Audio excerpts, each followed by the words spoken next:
ಆತ್ಮೀಯ ಸ್ನೇಹಿತರೆ, ತಮಗೆಲ್ಲ ಅಥರ್ವ ಯೂಟ್ಯೂಬ್ ಚಾನಲ್ಗೆ ಸ್ವಾಗತ. ಸ್ನೇಹಿತರೆ, ಯಾರಾದರೂ ಮೊದಲ ಬಾರಿಗೆ ನಮ್ಮ ಯೂಟ್ಯೂಬ್ ಚಾನಲ್ಗೆ ಭೇಟಿ ನೀಡ್ತಾ ಇದ್ದರೆ ಸಬ್ಸ್ಕ್ರೈಬ್ ಮಾಡ್ಕೊಳ್ರಿ. ಅದೇ ರೀತಿ ನೆಟ್ ಮತ್ತು ಕೆಸೆಟ್ಗೆ ಸಂಬಂಧಪಟ್ಟಂತಹ ಒಂದು ಪರೀಕ್ಷೆಗೆ ಪೂರಕವಾದಂತಹ ಮಾಹಿತಿ ನಿಮಗೆ ಏನಾದರೂ ಬೇಕಿದ್ದರೆ ನಮ್ಮ ಟೆಲಿಗ್ರಾಮ್ ಗ್ರೂಪ್ಗೆ ಕೂಡ ನೀವು ಜಾಯ್ನ್ ಆಗ್ಬೋದು ಸ್ನೇಹಿತರೆ. ಸ್ನೇಹಿತರೆ, ಈ ದಿನ ನಾವು ಇಲ್ಲಿ ಗಮನಿಸ್ತಾ ಬಂದಾಗ ಕ್ರೈಸ್ ವಸತಿ ಶಾಲೆಯಲ್ಲಿ ಖಾಲಿ ಇರುವಂತಹ ಶಿಕ್ಷಕರ ಮತ್ತು ಶಿಕ್ಷಕೇತರ ಹುದ್ದೆಗಳ ಭರ್ತಿಗಾಗಿ ಆಲ್ರೆಡಿ ಸರ್ಕಾರ ಒಂದು ಸಿದ್ಧತೆಯನ್ನು ನಡೆಸಿದೆ ಅಂತೇಳಿ ನಾನು ಕಳೆದ ಒಂದು ವಿಡಿಯೋಗಳಲ್ಲಿ ನಿಮಗೆ ಹೇಳಿದ್ದೆ.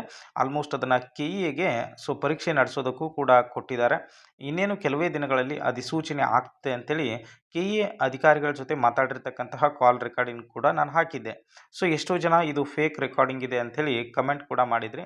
ಓಕೆ, ಬಟ್ ಇಲ್ಲಿ ನಾವು ಇವತ್ತು SR ವರ್ಡ್ ಟೆಲಿಗ್ರಾಮ್ ಗ್ರೂಪ್ ಚಾನಲಲ್ಲಿ ಹಾಕಿರ್ತಕ್ಕಂತಹ ಈ ಒಂದು ಮಾಹಿತಿಯನ್ನು ನೋಡ್ತಾ ಬಂದಾಗ ಸ್ನೇಹಿತರೆ, ಶಿಕ್ಷಕರ ಮತ್ತು ಶಿಕ್ಷಕೇತರ ಹುದ್ದೆಗಳ ನೇಮಕಾತಿ ಪ್ರಕ್ರಿಯೆ ಪ್ರಸ್ತುತ ಯಾವ ಹಂತದಲ್ಲಿದೆ ಮತ್ತು ಯಾವಾಗ ಅಧಿಸೂಚನೆ ಹೊರಡಿಸಲಾಗುವುದು ಅಂತೇಳಿ SR ವರ್ಡ್ ಟೆಲಿಗ್ರಾಮ್ ಚಾನಲ್ನ ಒಂದು ಸರ್ ಕೇಳಿರ್ತಕ್ಕಂತಹ ಮಾಹಿತಿಗೆ ಸಮಾಜ ಕಲ್ಯಾಣ ಇಲಾಖೆಯ ಅಧಿಕಾರಿಗಳು ಕೊಟ್ಟಿರ್ತಕ್ಕಂತಹ ಮಾಹಿತಿ ಏನು ಅಂತಂದರೆ, ಆಲ್ರೆಡಿ ನಾವು ಈ ಒಂದು ಅಧಿಸೂಚನೆಯನ್ನು ಕರ್ನಾಟಕ ಪರೀಕ್ಷಾ ಪ್ರಾಧಿಕಾರಕ್ಕೆ ಪ್ರಸ್ತಾವನೆಯನ್ನು ಸಲ್ಲಿಸಿದ್ದೇವೆ ಅಂತ ಹೇಳಿದ್ದಾರೆ.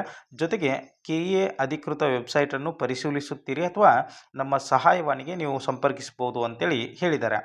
ನಾನು ಮೊನ್ನೆ ಕಾಲ್ ಮಾಡಿ ಅವ್ರು ಕೇಳಿರ್ತಕ್ಕಂತಹ ಒಂದು ಸಂದರ್ಭದಲ್ಲಿಯೂ ಅವ್ರು ಹೇಳಿರ್ತಕ್ಕಂಥದ್ದು ಏನು ಅಂತಂದರೆ, ಆಲ್ಮೋಸ್ಟ್ ವಿತಿನ್ 1 ಮಂತಲ್ಲಿ ಕೂಡ ಆಗುವಂತಹ ಸಾಧ್ಯತೆಗಳು ಇದೆ ಸ್ನೇಹಿತರೆ. ಯಾಕಂದರೆ ಕೆಇಎಗೆ ಆಲ್ರೆಡಿ ಪ್ರಸ್ತಾವನೆ ಅಂತಕ್ಕಂಥದ್ದು ಬಂದಿದೆ. ಅವರು ಪ್ರಸ್ತಾವನೆ ಬಂದ ಮೇಲೆ ಬಹಳ ದಿನ ಅದನ್ನು ವೇಟ್ ಮಾಡೋದಿಲ್ಲ. ವಿತಿನ್ 1 ಮಂತ್ ಅಥವಾ 2 ಮಂತಲ್ಲಿ ಏನು ಮಾಡ್ತಾರೆ ಅಂತಂದರೆ ನೋಟಿಫಿಕೇಷನ್ನ ಮಾಡೇ ಮಾಡ್ತಾರೆ. ನೋಟಿಫಿಕೇಷನ್ ಮಾಡಿದಂತಹ ಒಂದು 3 ತಿಂಗಳಲ್ಲಿ ಪರೀಕ್ಷೆಯನ್ನು ಕೂಡ ಕಂಡಕ್ಟ್ ಮಾಡ್ತಾರೆ. ಓಕೆನಾ. ನೀವು ಆ ಒಂದು ಕಾಲ್ ರೆಕಾರ್ಡಿಂಗನ್ನು ಕೇಳಿಲ್ಲ ಅಂತಂದರೆ ಆ ಒಂದು ವಿಡಿಯೋವನ್ನು ನೀವು ಅಬ್ಸರ್ವ್ ಮಾಡ್ಬೋದು. ಆಲ್ಮೋಸ್ಟ್ ಏನಪ್ಪ ಅಂದರೆ, ಕ್ರೈಸ್ ಶಿಕ್ಷಕರ ನೇಮಕಾತಿ ಅಂತಕ್ಕಂಥದ್ದು ತುಂಬ ಪ್ರೊಸೆಸ್ಸಲ್ಲಿ ಇರ್ತಕ್ಕಂಥದ್ದು. ಇನ್ನೊಂದು ತಿಂಗಳಲ್ಲಿ ಅಧಿಸೂಚನೆ ಆಗುವಂತಹ ಸಾಧ್ಯತೆಗಳು ಇದೆ ಸ್ನೇಹಿತರೆ. ಯಾವ್ಯಾವ ಹುದ್ದೆಗಳು ಎಷ್ಟೆಷ್ಟಿದೆ ಅಂತೇಳಿ ನಾನು ಕಳೆದ ವಿಡಿಯೋದಲ್ಲೇ ಮಾಹಿತಿಯನ್ನು ಕೊಟ್ಟಿದ್ದೀನಿ. ನೀವು ಅದನ್ನು ಗಮನಿಸ್ಬೋದು. 1710 ಪೋಸ್ಟನ್ನು ಕಾಲ್ ಮಾಡ್ತಾರೆ ಅಂತಕ್ಕಂಥ ಸುದ್ದಿಯೂ ಕೂಡ ಇತ್ತು.